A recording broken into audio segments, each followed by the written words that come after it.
আসসালামু আলাইকুম, hello everyone, welcome back to my channel. আজকের রেসিপিটি হলো রাজকীয় স্বাদে গাজরের পায়েস। শীতের এই সিজনে গাজর অ্যাভেলেবেল পাওয়া যায়। গাজর দিয়ে যে কোনো জিনিস তৈরি করলে খেতে খুবই ভালো লাগে এবং এর টেস্টও দ্বিগুণ হয়ে থাকে। আজকে আমরা খুব সহজভাবে গাজরের পায়েস তৈরি করে দেখাবো। আশা করছি আমাদের এই রেসিপিটি আপনাদের কাছে ভালো লাগবে।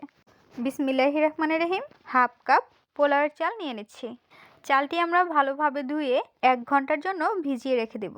এইদিকে লিকুইড দুধ আমরা ভালোভাবে জাল করে নিয়েছি।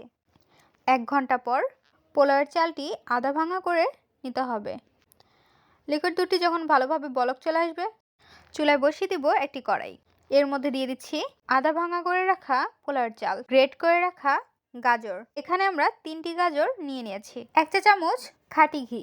ঘি দেওয়ার পর চামচের সাহায্যে আমরা উল্টিয়ে পাল্টিয়ে সবগুলো উপকরণ মিশিয়ে নিচ্ছি। ভালোভাবে মিশিয়ে নেওয়ার পর এর মধ্যে আমরা দিয়ে দিব জাল করে রাখা লিকুইড দুধ। দুধটি দিয়ে ভালোভাবে নাড়াচাড়া করে নিতে হবে। এখানে আমরা 1.5 কেজি লিকুইড দুধ নিয়ে নিয়েছি। এখন ভালোভাবে নাড়াচাড়া করে নিচ্ছি। নাড়াচাড়া করা হয়ে গেলে এর মধ্যে আমরা দিয়ে দিব স্বাদ অনুযায়ী লবণ, 2টি এলাচ দেওয়ার পর আবারও আমরা ভালোভাবে নাড়াচাড়া করে নিচ্ছি। এর মধ্যে দিয়ে দিব দুধের সর বা মালাইটি আমরা চামচের সাহায্যে নাড়াচাড়া করে পায়েসের মধ্যে দিয়ে দিব। পায়েসের মধ্যে দিয়ে দেওয়ার পর এর মধ্যে দিয়ে দিচ্ছি চিনি। এখানে আমরা 1 কাপ চিনি ইউজ করেছি। মিষ্টি আপনারা আপনাদের পরিমাণ অনুযায়ী দিয়ে দিবেন। অনেকেই বেশি মিষ্টি খেয়ে থাকেন, আবার কেউ কম মিষ্টি খেয়ে থাকেন, তাই যে যার মতো দিয়ে দিবেন। আমরা নাড়াচাড়া করে নিচ্ছি।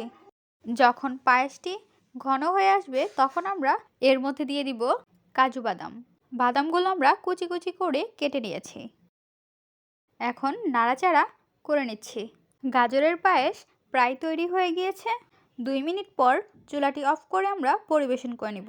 তৈরি হয়ে গেল মজাদার সেরা স্বাদের গাজরের পায়েস। শীতের সিজনে গাজরের পায়েস খেতে অসম্ভব ভালো লাগে। গাজরের পায়েস রেসিপিটি আপনাদের কাছে কেমন লেগেছে তা অবশ্যই জানিয়ে দিবেন কমেন্টের মাধ্যমে। ভিডিওটি যদি ভালো লাগে অবশ্যই একটি লাইক করে দিবেন এবং সাবস্ক্রাইব করে আমাদের পাশেই থাকবেন। আজকের পর্বে আমরা এখানে বিদায় নিচ্ছি গাইস। আসসালামু আলাইকুম, ভালো থাকবেন সবাই, আল্লাহ হাফেজ।